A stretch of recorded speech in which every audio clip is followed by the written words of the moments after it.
Hey guys, it's Melissa here from melissaoatman.com. Welcome to Awaken Your Inner Awesomeness, a daily podcast devoted to spirituality and self-help. If you're new, I want to welcome you. If you're returning, welcome back. So today I am diving into a topic that was brought up by a listener, and I want to thank Ginger for this topic. She brought up the topic of toxic positivity. And I gotta be honest with you, I didn't really know too much about this before I decided that I was going to research it and do a podcast episode about it. And like everything, once I started researching it, I thought, okay, I maybe understand a little bit now about how sometimes maybe I am guilty of this. So if you don't know what toxic positivity is or you've never heard of it, it's defined as the excessive and ineffective overgeneralization of a happy, optimistic state across all situations. So essentially, what that means is that you try to remain positive about everything, but what it ends up doing is it results in the denial, minimization, and invalidation of the authentic human emotional experience. What that means is, to break it down in human terms that we can all understand, is when we tell people, hey, smile, don't worry, be happy, things like that, what we're really doing is invalidating someone else's emotions. And when we invalidate someone else's emotions, we cause them to stuff them down or block them because they feel like if they express their emotions, we're just going to tell them to suck it up and be happy. And therefore, we are robbing them of their authentic human experience, because as humans, we come here to experience every kind of emotion there is. That's part of the journey. So when people tell you, like, you have to be positive, yes, you do to an extent, but that doesn't mean don't feel anything. There's a difference between being positive and being fake, because that is the difference. Anybody who tells you that their life is full of sunshine and rainbows and it's magic all the time is lying to you. That is the one thing I want to get straight on here. Yes, I tell you that we need to have a positive mindset, but I will never tell you don't feel your feelings and don't authenticate your feelings. You have to do that, because otherwise what you're doing is stuffing them down, or you're just putting on a fake smile for everyone around you when you're dying inside and suffering, and that's not good either. So when you approach someone and you're feeling your feelings and they tell you, hey, be positive, be happy, that is where positivity becomes toxic. You know, people will do this for many different reasons, but for a lot of people, they just don't really want to listen to how you're really feeling, because if you're having a bad day and you unload your bad day on that person, it could bring them down too, really. Although if you have healthy boundaries, it doesn't have to. And we do need to have people to vent to. But for some people, they don't want to hear about your day honestly for many reasons. One of the reasons, and I totally had something like this happen to me when I was in a relationship. Anytime I would try to express how I was feeling, or I would cry because I've had my feelings hurt, and this person would be like, you're manipulating me, you're crying just to make me feel bad, and you need to suck it up. And I genuinely was not. I am the last person who will just try to make myself cry. I can't do it. I was a child who was told, if you don't stop crying, I'll give you something to cry about. And I'm not blaming my mom. Like, I've heard lots of parents say that to their kids sometimes. And it was just something that she would say, but I took it as, I need to stop crying. And I would stop myself from crying. And so now, if I have something that I need to cry about, I find it hard to do sometimes. And that sounds horrible, I know it. I will make myself, just because I need to get those emotions out too. I'm not Susie Sunshine every single day, and I will never ever claim to you that I am. I have those emotions too that I have to get out. And everyone, no matter who you are, at times in your life, you'll get jealous, you'll get angry, you'll be resentful, you might get greedy. that's just the whole gamut of emotions we feel because we're humans. And sometimes you just have a bad day where everything and anything that can go wrong does. And I know I've told you, you can turn it around. Well, you can, but I'm not telling you not to be angry about the bad day. Yes, you have to feel it. You have to feel the bad day. So what are some signs of toxic positivity? Well, the first sign is hiding or masking your true feelings. So if somebody asks you, how are you doing? And you're just like, I'm good, always, if that's your go-to and what you say all the time, and you're not really good and you're not really feeling okay, that's a sign of toxic positivity. Trying to just get on with stuff by stuffing down your emotions or just dismissing it, that's a sign of toxic positivity. I still work with a coach, and we were talking the other day, and we were talking about everything that has happened this year to me. And we were talking about what happened with my kid's father and how he passed away. And I said, you know what?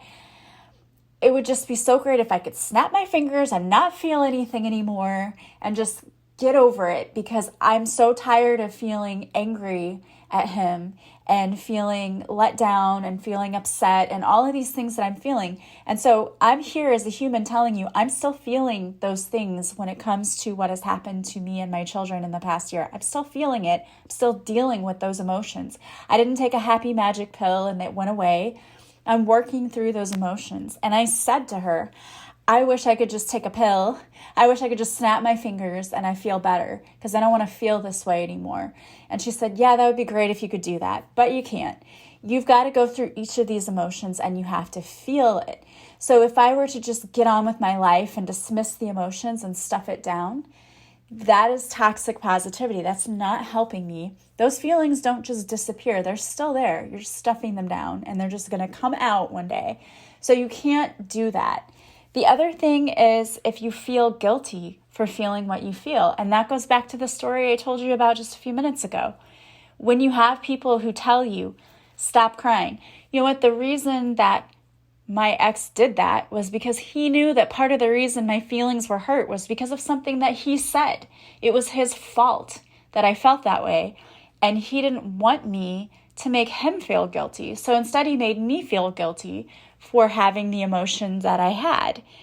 And so that is another sign. If someone is trying to make you feel guilty, or if you feel guilty for feeling what you feel, that's a sign of toxic positivity.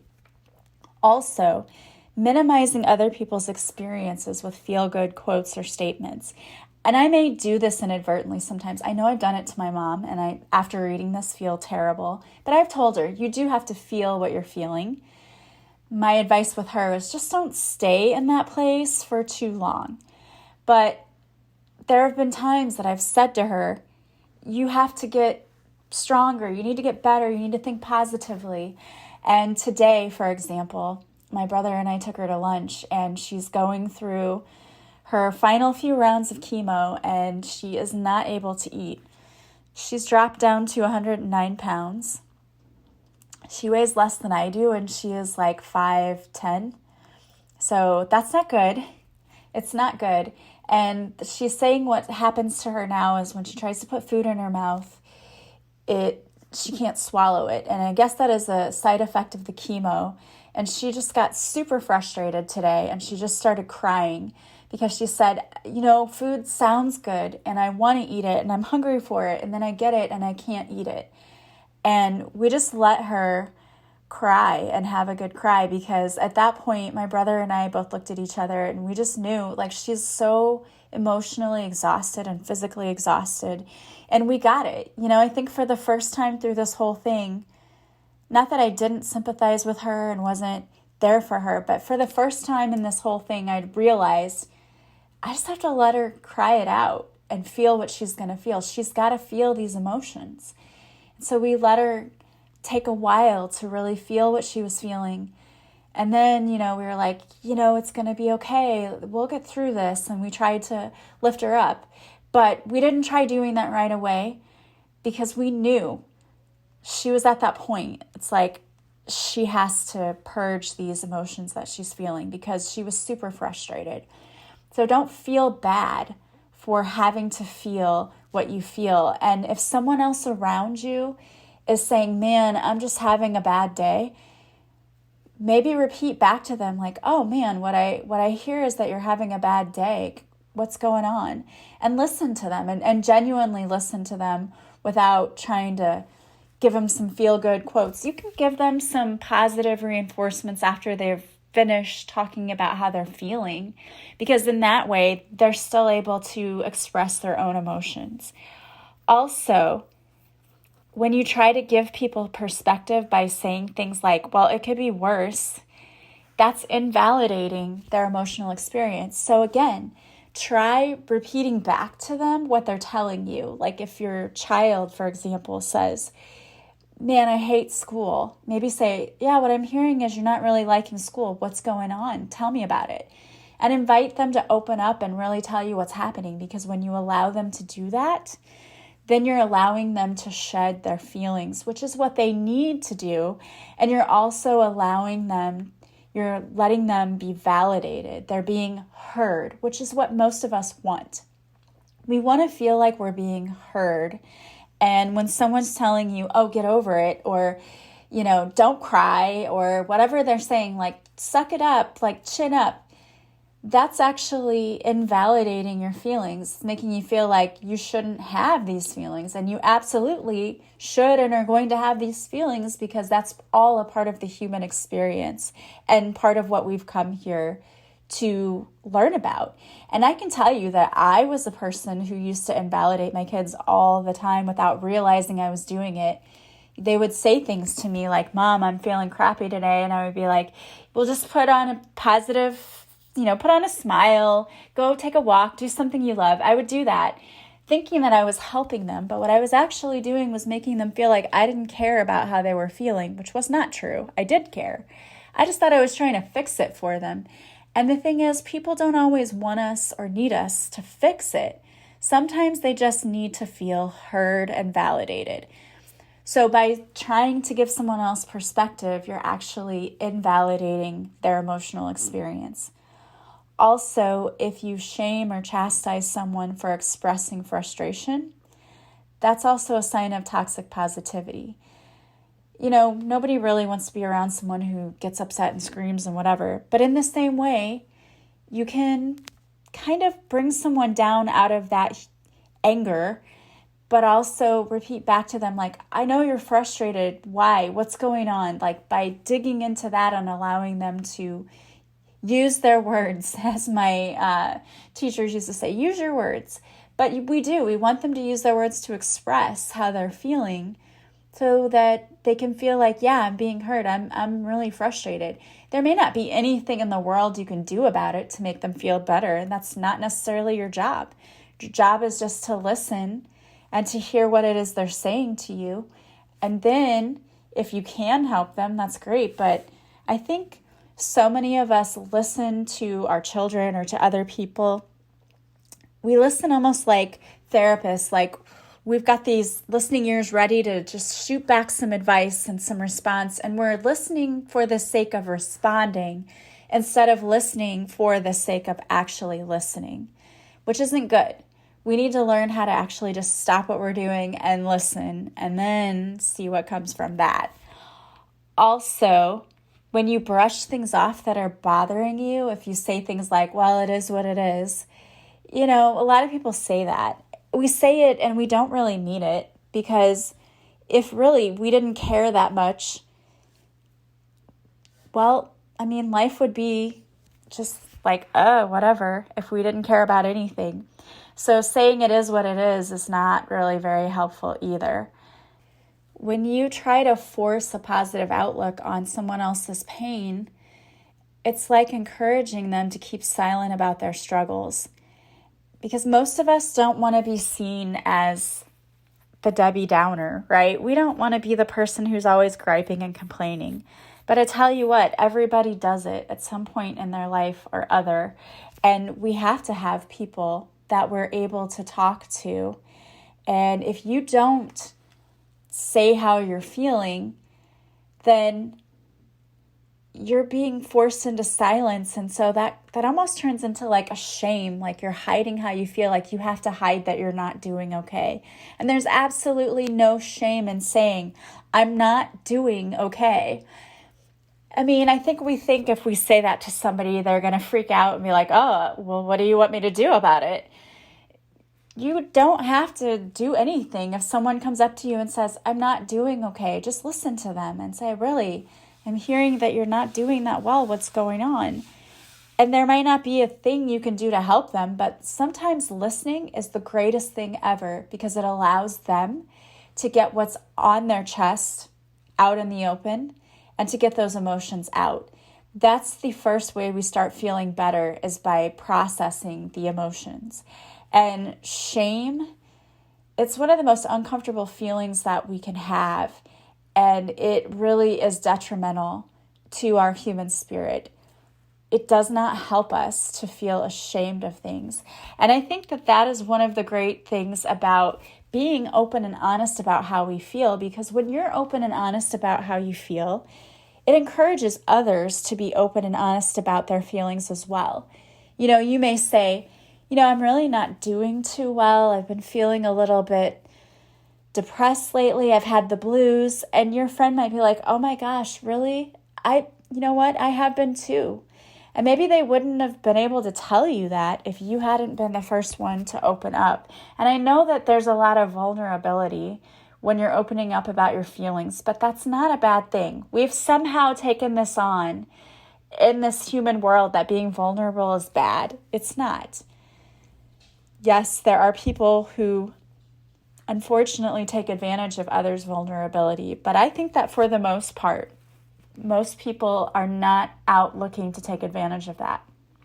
Most people appreciate that you feel safe enough or comfortable enough to really tell how you're feeling and how you're doing with that person. And there are a lot of studies that show that hiding or denying your feeling, that leads to more stress on the body, and it leads to more distressing thoughts. And when your thoughts run rampant and they turn to that dark place, it can get very scary. So it's important for you to actually feel your feelings and to express them. And there's so many ways you can do that. Yes, you can physically talk to other people. You don't have to. You can feel your feelings by journaling, by writing about them, or even just, for me, sometimes it's just crying, just getting that out, like this is how I feel, and just crying about it.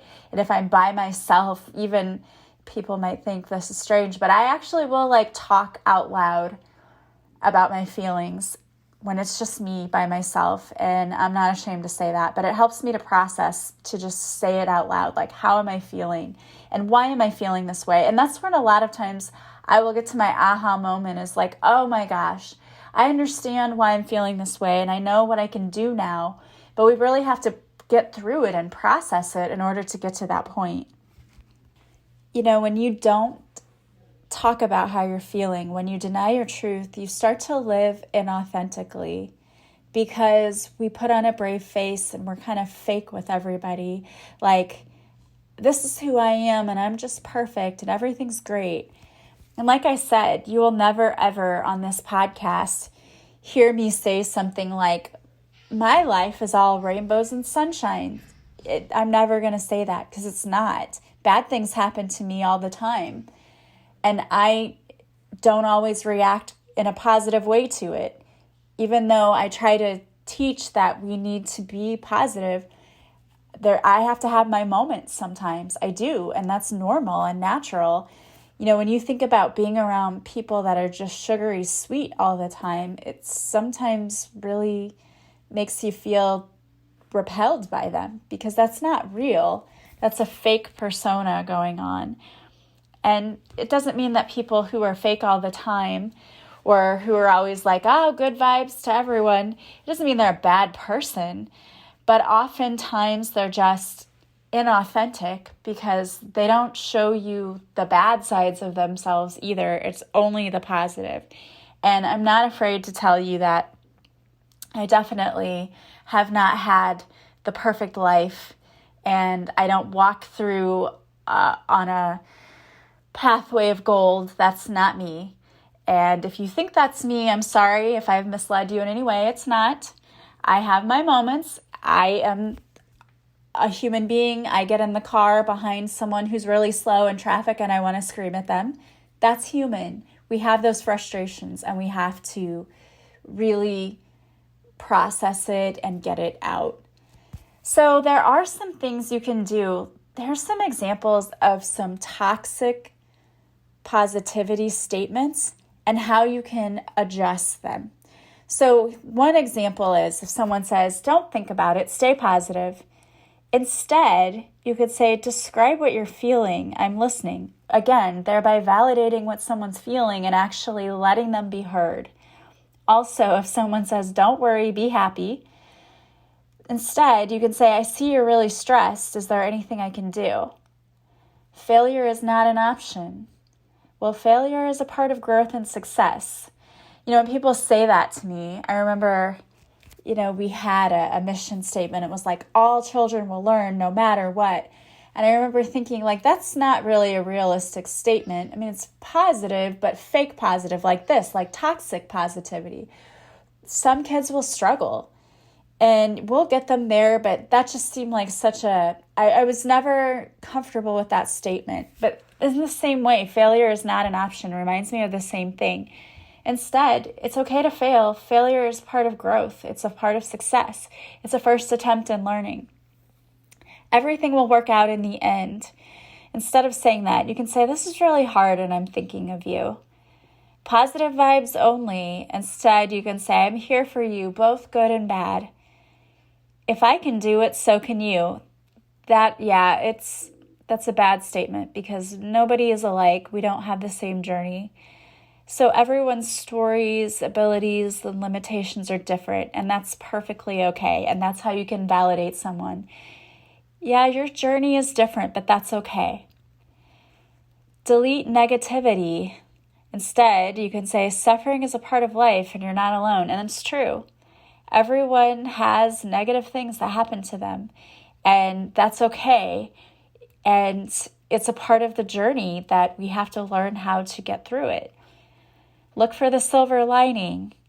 Instead, you can say, I see you and I'm here for you. And really, a lot of these statements have to do with validating someone and saying, I hear what you're saying. And even saying, I know this sucks, but I'm here for you. Or I know it sucks. I'm sorry you're going through this. Those are perfectly good statements because then you're opening the other end for the person to tell you what they're going through. I really love what I hear is you're struggling. What's going on? Is there anything I can do? And just keeping it open so someone feels like that is their open to come in and really tell you about how they're feeling. And I really don't think that people who say the things that are examples of toxic positivity, I don't think that they're trying to be toxic. They probably don't even realize they're doing it. And they probably do it because they also stuff down their own emotions. That's probably why. But if someone says something to you like that, you can always feel free to correct them and just say, you know what, this is tough and I just need you to listen. I don't need you to fix anything. I don't need you to tell me to be happy. I just need you to be there. A lot of people have no idea they're even doing it. I was one of those people. I did it to my kids all the time. I had no idea I was doing it. I didn't know it was called toxic positivity until I was doing the research for this podcast episode. And I didn't realize I was doing anything wrong until I started working with a counselor and a coach. And they were like, yeah, as a mom, you think your job is to fix everything, but sometimes it's not. Sometimes you can't. Sometimes it's just about allowing them to be heard and validating that what they're feeling is normal and it's okay and that they'll get through it and just for you to listen. And since I've done that, it's definitely helped. And I know that my kids appreciate it because they spill their guts all the time to me now where they didn't before. Because as soon as they did, I'd be like, well, let me fix it. Not saying that, but I would be like, well, you know what you should do? And instead, I say, yeah, it sounds like that's rough. Tell me about it.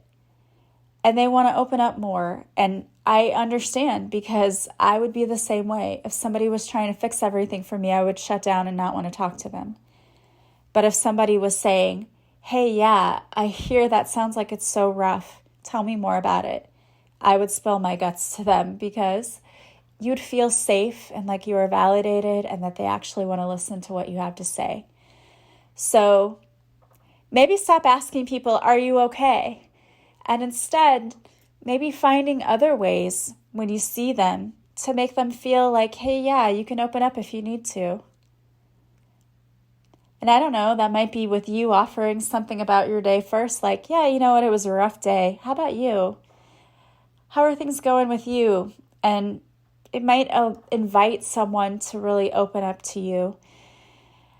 And like I said, I don't think that people are trying to be negative with toxic positivity. I just think it's something that we've learned in society sometimes, that it's better to just stuff it down and say, I'm fine, when really it's not.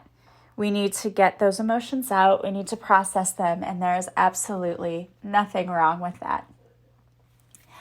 All right, guys. Well, I want to thank you. And again, thank Ginger for that podcast, the podcast suggestion. She posted a very interesting post in our Facebook group, and that is where I got the idea. And she posted a link to a podcast interview with Brene Brown. If you feel like you want to learn more about this, you can go, and she's really the expert in this. You can go and listen to that podcast episode yourself. Just go to my Facebook group, and you will see the post in there about toxic positivity. And then in the comments, there's a link to that podcast. All right, guys, wanted to pull a card for you today. Before I get to the card, just don't forget, if you like this podcast, please subscribe. Please leave a positive review from wherever you're listening. That helps me so much. I appreciate those of you who've done that. Also, don't forget, you can get in on my 10-day intensive self-love course. It's just $20, which is about $2 a day. And that is less than a cup of Starbucks coffee if you get the fancier coffees. But it will do so many amazing things for you. Increase your self-confidence, have you thinking more positively about yourself, allowing you to be courageous enough to look at your passions in life and your purpose, and to step out of that comfort zone and really look at what makes you happy. So get in on that before the price goes up and before it's too late. And also, if you'd like to work with me, you can go to my website, melissaoatman.com. You can see all of the services I offer on my offerings page. And I do all of my sessions online through Zoom, so you never have to leave the comfort of your own home. All right, the card I pulled is from my deck, Divine Whispers, which is back in stock. So if you'd like to order your own deck, you can do that on my website. And it is, forgiveness is the greatest gift you can give. Is there someone in your life that you need to forgive today? Hurt is heavy. You need to let it go. When we hold on to feelings of hurt, betrayal, and resentment, it's like carrying a heavy weight around our backs. Not only is it physically burdensome, but it's also emotionally crippling as well. Harboring feelings of unforgiveness can even cause you to become physically sick. When we forgive others, we aren't telling them that what they did is okay. We're simply allowing ourselves to be free of the burden that we have been carrying around. In essence, it is a gift we are giving ourselves. The other person doesn't even need to know that we have forgiven them. It's more about feeling better ourselves. You will also be cutting the energetic cord that ties you to the person or situation. In return, you will feel lighter and freer. Let go of hurt today. There is a forgiveness prayer on this card, so if you want to repeat it after me or just listen to me as I say it, whatever you do is perfect for you. Dear, and then put in the person that you need to forgive. What you did caused me much hurt, anger, and fill in your own emotion here. I forgive you because I want to feel better. I am choosing to let go, not because I believe that what you did was right, but because I want to release the feelings that are weighing me down. I release you and what you did, along with those burdensome feelings. I send love to you and to myself. I ask Archangel Michael to cut the cords that bind you or what you did to me. I choose to feel better. Amen. All right, I love that. I love you guys. I want to thank you so much for being here with me. As always, I am sending you so much love and light. I hope you have a beautiful day from wherever you're listening, and I will talk to you soon. Bye, guys.